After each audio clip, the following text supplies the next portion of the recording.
খবরের প্রথমেই দেখে নেব আজকের সংবাদ শিরোনাম। চিকিৎসা নিতে করাচি যান, ভারতে নয়। বাংলাদেশিদের ভিসা বাতিলের দাবি শুভেন্দুর। সরকারি পুকুর নিয়ে সংঘর্ষ থামাতে ব্যর্থ, ক্লোজড গাজল থানার আইসি। প্রেমপত্র থেকে গর্বের বিষয়, শোকজ নোটিশ পেয়ে হুমায়ুনের গলায় কুণালের সুর। প্রতারণার অভিযোগে ধৃত নবারুণকে পদ থেকে সরালো বিজেপি, কি যুক্তি গেরুয়া শিবিরের?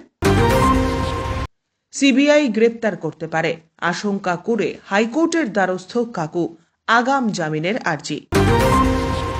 পরিবারের প্রধান মোদি যার সিদ্ধান্ত নেবেন তাতেই সমর্থন, মন্তব্য মুখ্যমন্ত্রী হওয়ার দৌড়ে থাকা শিন্ডের। হেভিওয়েট বিজেপি বিধায়ক যোগ দেবেন তৃণমূলে, আহ্বান ফিরহাদ হাকিমের। তিনি কে, চমকে যাবেন শুনে। ইসকনকে নিষিদ্ধ করার প্রক্রিয়া শুরু বাংলাদেশের, উদ্যোগী ইউনুস প্রশাসন। আসছি বিস্তারিত খবরে। হিন্দুদের ওপর অত্যাচারের ধারাবাহিকতা অব্যাহত বাংলাদেশে।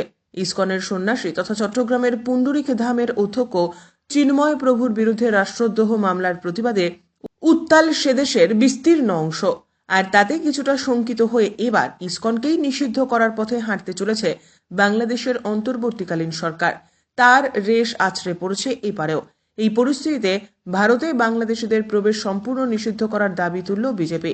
বুধবার কলকাতায় বাংলাদেশ ডেপুটি হাই কমিশনারের দপ্তরে গিয়ে শুভেন্দু অধিকারীরা দাবি জানালেন ভিসা সম্পূর্ণ বন্ধ করতে হবে, সীমান্ত বাণিজ্যেও অনুমোদন বাতিল করা হোক। শুভেন্দুর মন্তব্য, মেডিকেল ভিসাও বন্ধ করতে হবে। ওরা চিকিৎসা নিতে করাচি লাহোর যান, এখানে আসবেন না।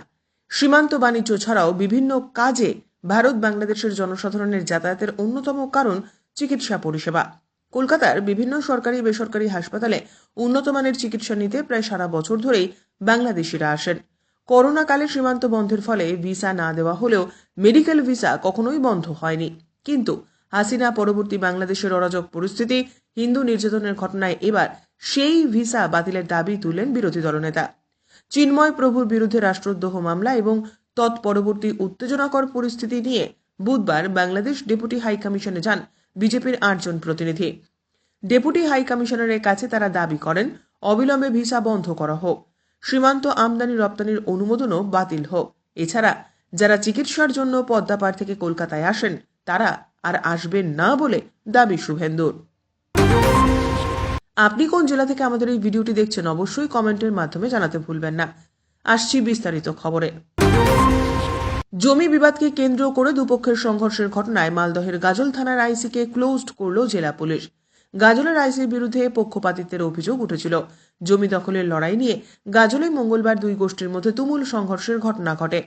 সরকারি পুকুর দখলকে কেন্দ্র করে দুপক্ষের মধ্যে দফায় দফায় সংঘর্ষ চলে গাজল থানার আকালপুর এলাকায়। আহত হন 7 জন।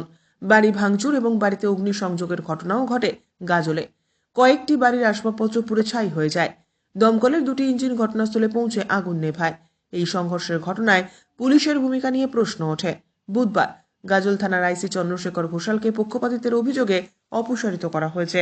তার বদলে নতুন আইসি দেবব্রত চক্রবর্তী। জানা গিয়েছে মঙ্গলবার গাজলের আকালপুর এলাকায় সরকারি মাছ চাষের পুকুর দখলকে কেন্দ্র করে দুই গোষ্ঠীর মধ্যে সংঘর্ষ বাধে। একাধিক বাড়িতে চলে ভাঙচুর, অগ্নিসংযোগ হয়ে পরপর কয়েকটি বাড়িতে রীতিমতো অশান্তিকর পরিস্থিতি। এই পরিস্থিতি নিয়ন্ত্রণে গ্রামে পৌঁছয় দমকল বাহিনী। গাজলের শ্যামপুর গ্রামে 2টি মাছের পুকুরের দখল নিয়ে বেশ কিছুদিন ধরে আকালপুর গ্রামের পরের সরকার বিশ্বনাথ সরকারের সঙ্গে বিবাদ চলছিল শ্যামপুর গ্রামের লালচাঁদ প্রামাণিক, সুরজিৎ প্রামাণিকদের। বিষয়টি আদালতের দোরগোড়ায় পৌঁছয়। সেখানে মীমাংসার আগেই অবশ্য নিজেদের মধ্যে ফের সংঘর্ষে জড়িয়ে পড়ে বিবদমান দুপক্ষ। মঙ্গলবার তা ভয়াবহ আকার ধারণ করে।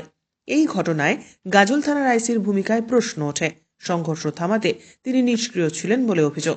এরপরেই জেলা পুলিশের একটি সূত্র জানিয়েছে এই সংঘর্ষের ঘটনার পর গাজলের আইসি চন্দ্রশেখর ঘোষালকে ক্লোজড করা হয়েছে। প্রিয় দর্শক বন্ধু, আমাদের খবরগুলি আপনাদের ভালো লাগলে অবশ্যই লাইক করে দেবেন, এতে আমরা আরো উৎসাহ পাই। বিতর্ক, চাপানুতর, অস্বস্তির মধ্যে শোকজ করেছে দল।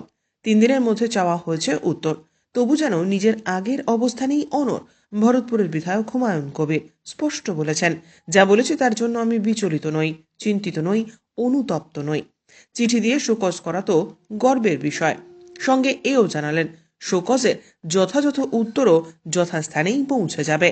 তার মুখে গর্বের কথা শুনে অনেকেই আবার মনে করছেন কুণাল ঘোষকে। চলতি বছরের শুরুতে আরেক বিতর্কের আবহে উত্তর কলকাতার সাংসদ সুদীপ বন্দ্যোপাধ্যায়কে নিয়ে মুখ খুলে দলে বিড়ম্বনা বেশ খানিকটা বাড়িয়েছিলেন কুণাল। সেই আবহে সাফ জানিয়েছিলেন, আমাকে যদি শোকজ করা হয় তা প্রেমপত্রের মতো গ্রহণ করব। এবার হুমায়ুন বললেন, আমাকে এর আগেও 6 বছরের জন্য সাসপেন্ড করা হয়েছিল, তখন তো চিঠিও পাইনি। তবু এটা আমার কাছে গর্বের যে এবার চিঠি দিয়ে শোকজ করা হচ্ছে। তবে এই ঘটনা প্রবাহের মধ্যে খানিকটা আক্ষেপের সুর শোনা গেল হুমায়ুনের গলায়। তিনি বললেন, মমতা অভিষেক আমাদের আবেগ, সেই আবেগের হয়ে কথা বলার জন্য আমাকে শোকজ করা হলো। প্রসঙ্গত, দলের নবীন প্রবীণ দ্বন্দ্বের আবহে অভিষেক বন্দ্যোপাধ্যায়ের হয়ে ব্যাট ধরতে দেখা গিয়েছিল হুমায়ুনকে। সাফ বলেছিলেন, দলে অভিষেককে কোণঠাসা করার চেষ্টা চলছে।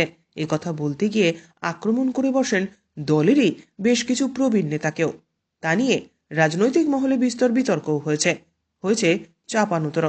এদিনই আবার শৃঙ্খলা রক্ষা কমিটির বৈঠকও করেন ফিরহাদ হাকিম, অরূপ বিশ্বাস, চন্দ্রিমা ভট্টাচার্য, শোভনদেব চট্টোপাধ্যায়, নির্মল ঘোষের মতো বরিষ্ঠ নেতারা। সেখানেই নেওয়া হয় শোকজ নোটিশ পাঠানোর সিদ্ধান্ত। এই ভিডিওটিতে আমরা 500টি লাইক টার্গেট করেছি। আশা করি আপনারা লাইক করে আমাদের উৎসাহিত করবেন। আর্থিক প্রতারণার অভিযোগে বিজেপি নেতা নবারুণ নায়েককে গ্রেপ্তার করেছে পুলিশ।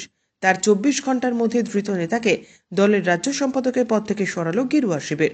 বুধবার এই সিদ্ধান্তের কথা জানিয়ে বিজেপির তরফে বলা হয়েছে, নবারুণ নায়েকের বিরুদ্ধে গত কয়েকদিন অনেকগুলি অভিযোগ উঠে এসেছে। এই অভিযোগের পরিপ্রেক্ষিতে রাজ্য বিজেপির শৃঙ্খলা রক্ষা কমিটির সুপারিশে এবং রাজ্য সভাপতি সুকান্ত মজুমদারের নির্দেশে নবারুণকে রাজ্য সম্পাদক পদ থেকে সরানো হয়েছে। টেন্ডার পাইয়ে দেওয়ার নামে 1,60,00,000 টাকার প্রতারণার অভিযোগে পূর্ব মেদিনীপুরের তমলুক থানায় এফআইআর দায়ের হয়েছিল নবারুণ নায়েকের বিরুদ্ধে। অভিযোগ, অসমে প্রায় 40 কোটি টাকার কম্বল সরবরাহের নাম করে 1,60,00,000 টাকার কমিশন নিয়েছেন এই বিজেপি নেতা। নথি জালিয়াতি করে টেন্ডার পাইয়ে দেওয়ার নাম করে টাকা হাতানোর অভিযোগ। এছাড়াও আর্থিক প্রতারণার অভিযোগ মিথ্যে বলে দাবি করেছেন তিনি। মঙ্গলবার তমলুক থানার পুলিশ নবারুণ নায়েক এবং তার স্ত্রী তনুশ্রী নায়েককে গ্রেপ্তার করে। শেষ পর্যন্ত দেখুন আমাদের এই ভিডিওটি। আছে আরও কয়েকটি গুরুত্বপূর্ণ খবর। প্রাথমিক নিয়োগ দুর্নীতি মামলায় সিবিআইয়ের হাতে গ্রেপ্তার হতে পারেন এমন আশঙ্কা করে এবার আগাম জামিন চেয়ে কলকাতা হাইকোর্টে আবেদন করলেন কালীঘাটের কাকু ওরফে সুজয় কৃষ্ণ ভদ্র। তার আবেদন হেফাজতে নেওয়ার জন্য সিবিআই তাকে গ্রেপ্তার করতে পারে। চলতি সপ্তাহে বিচারপতি জয়মাল্য বাগচি এবং বিচারপতি গৌরাঙ্গ কান্তের ডিভিশন বেঞ্চে শুনানির সম্ভাবনা রয়েছে। গত সোমবার প্রাথমিক নিয়োগ মামলায় তদন্তের স্বার্থে কাকুকে আদালতে হাজির করানোর আবেদন করেছিল সিবিআই, কিন্তু বুকে ব্যথার কারণে মঙ্গলবার সিবিআই বিশেষ আদালতে হাজিরাই দিতে পারেননি তিনি। জেলের তরফে জানানো হয় ভার্চুয়ালি তিনি হাজিরায় থাকতে পারেন, কিন্তু আদালত জানায় সিবিআই যেহেতু তাকে হেফাজতে চাইছে তাই সশরীরে আদালতে হাজির করাতে হবে। বৃহস্পতিবার অর্থাৎ 28শে নভেম্বর সুজয় কৃষ্ণকে আদালতে হাজির করানোর নির্দেশ দিয়েছিলেন বিচারক। তার আগেই বুধবার হাইকোর্টের দ্বারস্থ হন তিনি। মুখ্যমন্ত্রী নিয়ে চূড়ান্ত সিদ্ধান্ত নেওয়ার ভার প্রধানমন্ত্রী নরেন্দ্র মোদীর উপরেই ছাড়লেন শিবসেনা প্রধান একনাথ শিন্ডে। মোদীকে পরিবারের প্রধান বলে সম্বোধন করে জানালেন, প্রধানমন্ত্রী যা সিদ্ধান্ত নেবেন তাই সমর্থন জানাবে শিবসেনা। বুধবার ঠানেতে সাংবাদিক বৈঠক করেন শিন্ডে। সেখানেই তিনি বলেন, মহারাষ্ট্র সরকার গঠনের জন্য বিজেপির শীর্ষ নেতৃত্ব যে সিদ্ধান্তই নেই তাকে সমর্থন করবে শিবসেনা। প্রধানমন্ত্রী মোদীর সঙ্গে তার এই বিষয়ে কথা হয়েছে বলে জানিয়ে তিনি জানান, আমি তাকে বলেছি, আপনি আমাদের পরিবারের প্রধান। যেভাবে বিজেপি আপনার সিদ্ধান্তকে গ্রহণ করে সেভাবেই আমরা আপনার সিদ্ধান্তকে গ্রহণ করব। তিনি আরও জানান, মঙ্গলবার তার সঙ্গে মোদী এবং স্বরাষ্ট্রমন্ত্রী অমিত শাহের ফোনে কথা হয়েছে সরকার গঠনের আলোচনা নিয়ে, যাতে বাধা হিসেবে দেখা না হয় তার আর্জি জানান শিন্ডে। শিন্ডের এই মন্তব্যের পরে রাজনৈতিক মহলের একাংশের অনুমান, মহারাষ্ট্রে পরবর্তী সরকার গঠন নিয়ে মোটের ওপর একটা মতানৈক্য প্রতিষ্ঠিত হয়েছে মহাজোটের শরিক দলগুলির মধ্যে। যদিও বুধবার সকালেও শিবসেনা বিধায়ক সঞ্জয় শিরসাট বলেছেন, একনাথ শিন্ডের নামেই বিধানসভা নির্বাচনে লড়া হয়েছিল, তাই তিনি মুখ্যমন্ত্রী হিসেবে প্রত্যাবর্তনের দাবি রাখেন। শিন্ডে উপমুখ্যমন্ত্রীর পদ গ্রহণ করবেন না। 2026 সালের বিধানসভা নির্বাচনে আপনি জিততে পারবেন না, ওই আসন পাবে তৃণমূল। এই বার্তা দিয়ে বিজেপি বিধায়ক অগ্নিমিত্রা পলকে তৃণমূলে আসার আহ্বান জানালেন কলকাতার মেয়র তথা রাজ্যের মন্ত্রী ফিরহাদ হাকিম। সংবিধান দিবসে রাজ্যের আইন শৃঙ্খলা ও সাম্প্রদায়িকতা নিয়ে প্রশ্ন তুলে এই ইস্যুতেই ফিরহাদ হাকিমকে কার্যত কাঠগড়ায় দাঁড় করান অগ্নিমিত্রা। তখনই ফিরহাদ হাকিম বলেন, পশ্চিমবঙ্গে মমতা বন্দ্যোপাধ্যায় সব ধর্মের মানুষকে নিয়েই চলেন। সব ধর্মের মানুষের জন্য বাংলা সুরক্ষিত। সুরক্ষিত কতটা তার প্রমাণ সাম্প্রতিক বিধানসভা নির্বাচনের ফল 6-0। ফিরহাদ বলেন, আপনার আশেপাশে বসা অনেকেই চলে এসেছে, আপনিও চলে আসুন। পরের বার আপনার আসন থেকে আর জিতবেন না। 25শে নভেম্বর থেকে বিধানসভায় শুরু হয়েছে শীতকালীন অধিবেশন। বুধবার ছিল তৃতীয় দিন। জানা গিয়েছে, আরজিকর কাণ্ডে এবং পরবর্তী রাজ্যের বিভিন্ন প্রান্তে মহিলাদের ওপর ঘটে চলা অত্যাচারের প্রতিবাদে মুলতবি প্রস্তাব আনে বিজেপি, কিন্তু তাদের এ বিষয়ে আলোচনার সুযোগ দেওয়াই হয়নি। পরবর্তীতে হলদিয়ার বিজেপি বিধায়ক তাপসী মণ্ডলকে মাইক বন্ধ করে দেওয়া হয় বলেও অভিযোগ তোলে বিজেপি। এরপরেই ওয়াকআউট করে বিজেপি। নিয়মিত সঠিক খবর পেতে অবশ্যই আমাদের চ্যানেলটি সাবস্ক্রাইব করুন। চিন্ময় কৃষ্ণ দাসের গ্রেপ্তারি নিয়ে উত্তাল বাংলাদেশ। প্রতিবাদে মুখর সেদেশের সংখ্যালঘুরা। এরই মধ্যে বাংলাদেশে ইসকনের শাখা নিষিদ্ধ করার প্রক্রিয়া শুরু করল বাংলাদেশ। ইসকন সংক্রান্ত সব তথ্য খতিয়ে দেখে ইউনূস সরকার সেই প্রক্রিয়া শুরু করেছে বলে জানিয়েছে সেদেশের অ্যাটর্নি জেনারেল। ইসকন বাংলাদেশ বিরোধী কাজ করে বলে দাবি করা হয়েছে। আদালতেও সে কথা জানিয়েছে প্রশাসন। বাংলাদেশ সনাতন জাগরণ মঞ্চের মুখপাত্র হিসেবে দায়িত্ব পালন করেছিলেন চিন্ময় দাস। গত সোমবার তাকে ঢাকার শাহজালাল বিমানবন্দর থেকে গ্রেপ্তার করা হয়। মঙ্গলবার আদালতে তোলার পর জেলে নিয়ে যাওয়া হয় তাকে। গাড়িতে তোলার সময় চোখে পড়ে হাজার হাজার অনুগামীর ভিড়। এরপর পরিস্থিতি আরও উত্তপ্ত হয়ে ওঠে। মঙ্গলবার রাতভর সেই প্রতিবাদ চরম আকার নেয়। এই সংঘর্ষের মাঝেই এক আইনজীবীর মৃত্যু হয়, আর সেই ঘটনায় আগুনে ঘৃতা হতে দিয়েছে।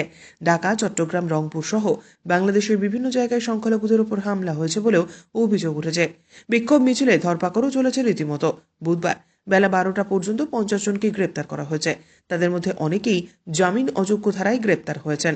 এবার বাংলাদেশের অ্যাটর্নি জেনারেল জানান, ইসকনের রেজিস্ট্রেশন আছে কিনা, সংস্থা বৈধ কিনা সব খতিয়ে দেখবে সরকার। সেই অনুসারে প্রক্রিয়া এগোবে। গত অক্টোবরে চট্টগ্রামে যে মহামিছিলের আয়োজন করা হয়েছিল তার নেতৃত্বও দিয়েছিলেন চিন্ময় কৃষ্ণ দাস। দেশদ্রোহিতার অভিযোগেই তাকে গ্রেপ্তার করা হয়েছে। খবর শেষ হলো। ধন্যবাদ।